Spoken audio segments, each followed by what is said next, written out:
The Happy Hollisters on a River Trip. Chapter 1. A Clownfish. Ricky Hollister tiptoed across the lawn toward the side of the house. In his left hand he held a jar.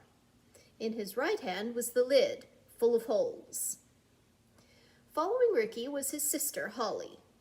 "Will you catch him this time?" she asked excitedly. "Shh, don't make so much noise," her brother replied. "You can't catch a bee unless you're real quiet."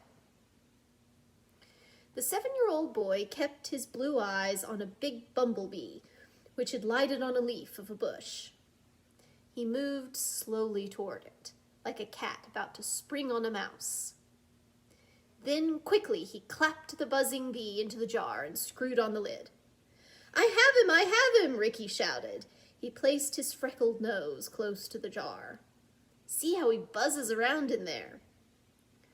"What are you going to do with him?" Holly asked. His sister, who was 6, had dark hair, braided in pigtails.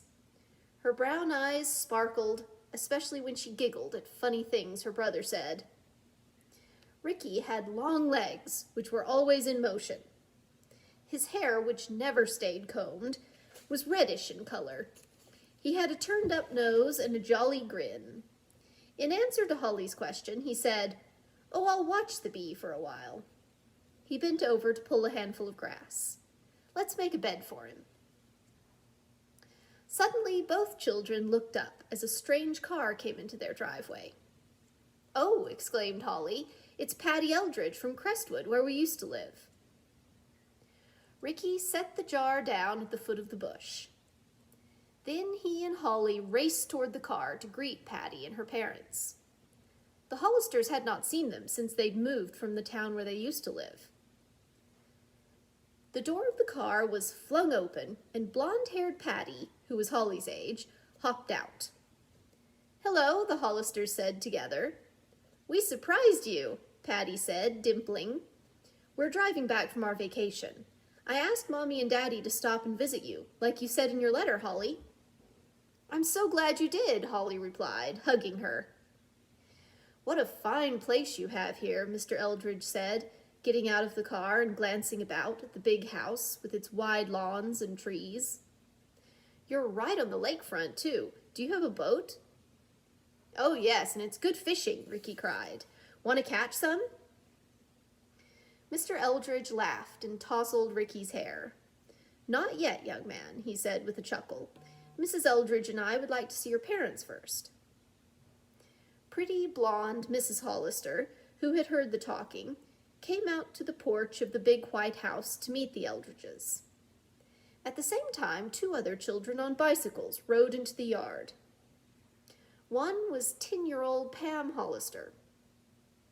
Her fluffy golden hair was blowing in the breeze as she brought her bicycle to a sudden stop and smiled.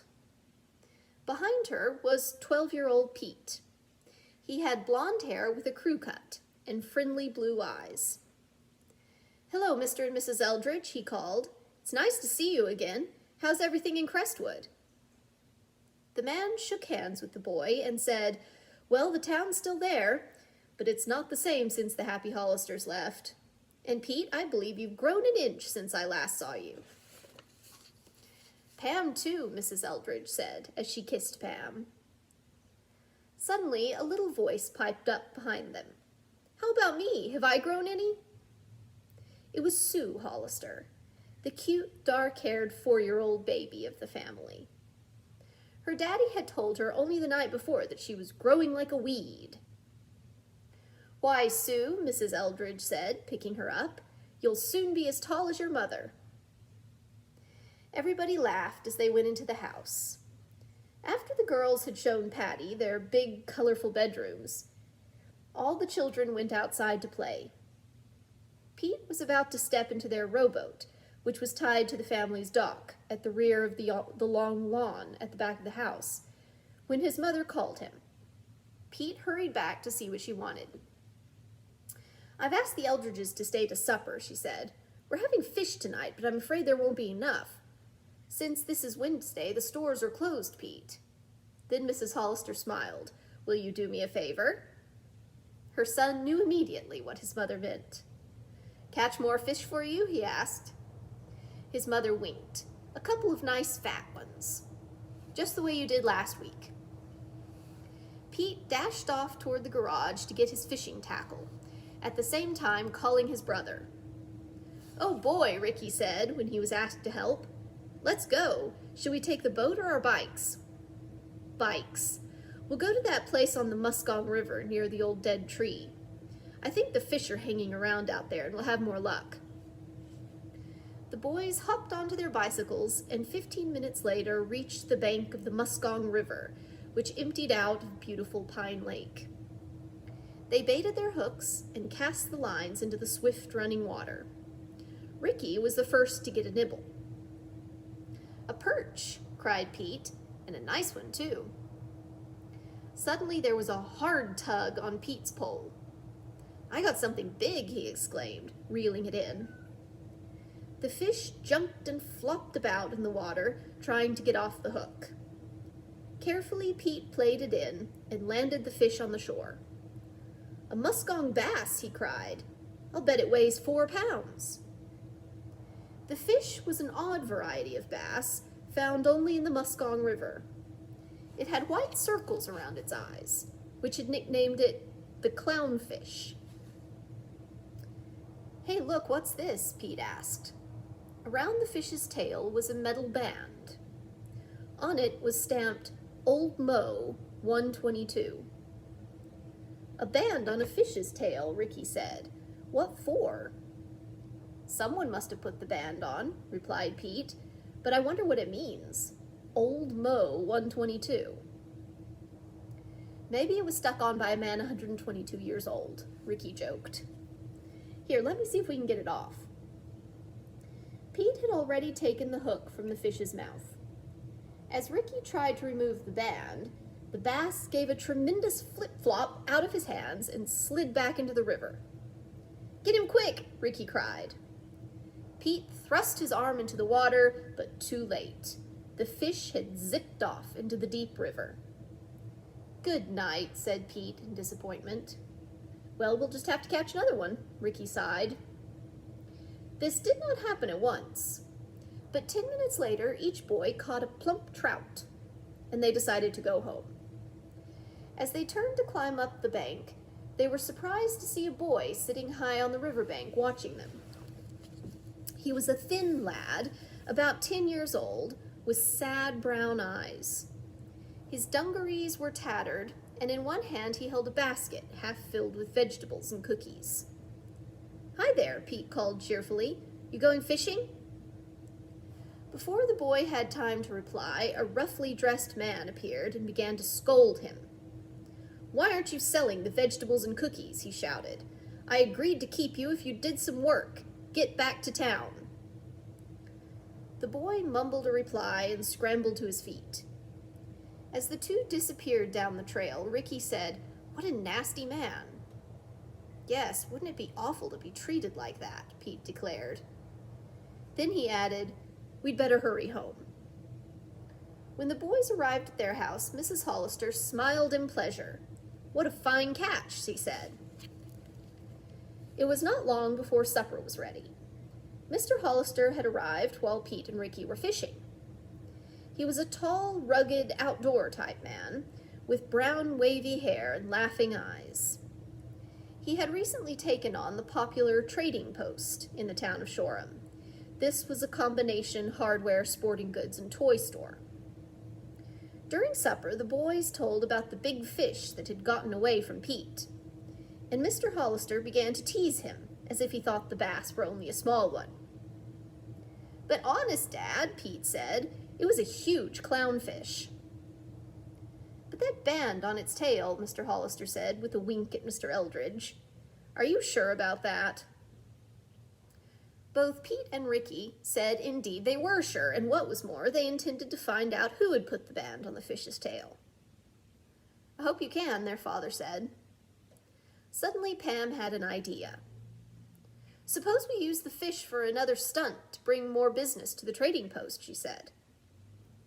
Only a short time before, the Hollisters had dropped armfuls of balloons from a high church tower in the center of town.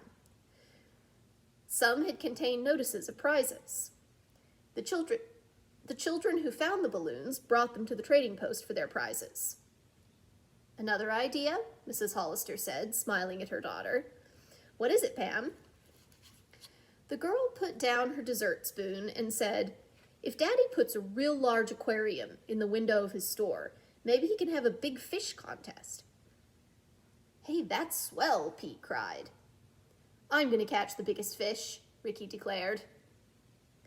"No," Pam said, "this will be only for Daddy's customers.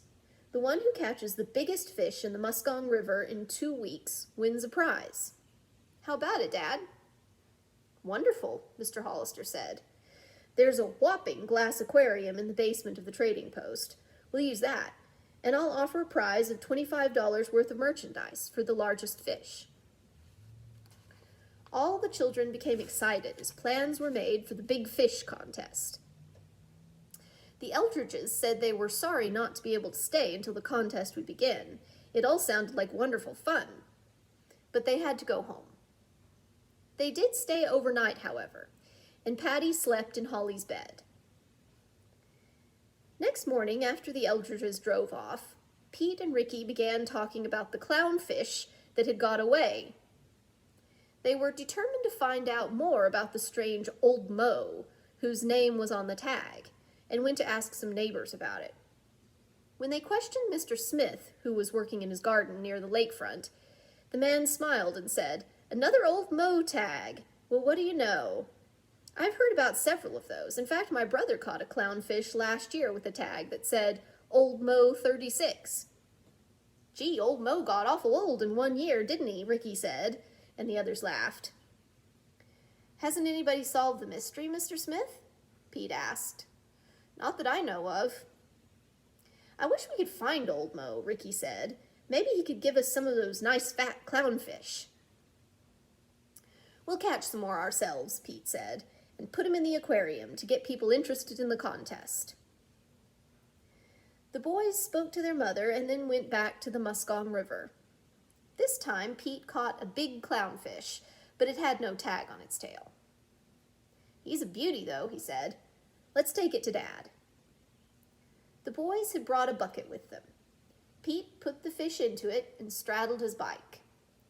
Carrying the pail carefully in one hand, he steered with the other as they went toward the trading post. When they arrived there, Mr. Hollister already had the aquarium set up in the window, full of water. Pete and Ricky parked their bikes alongside the building and were about to carry the fish inside when a boy approached them. He was Joey Brill, who had been making trouble for the Hollisters ever since they moved to Shoreham. He was Pete's age, but larger.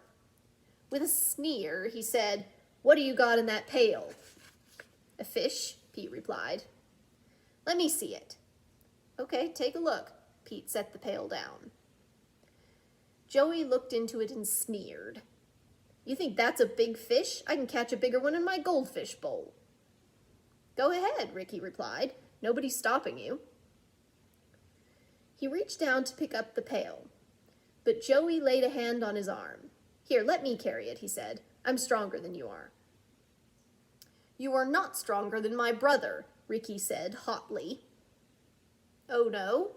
Then feel my muscle." Joey flexed his arm, and as Ricky tried to feel his muscle, he gave him a hard push. "Let my brother alone," Pete warned. But Joey had no intention of parting peaceably. He lunged at Pete. In doing so, he gave the pail a kick. It flew into the street, directly in front of an oncoming car.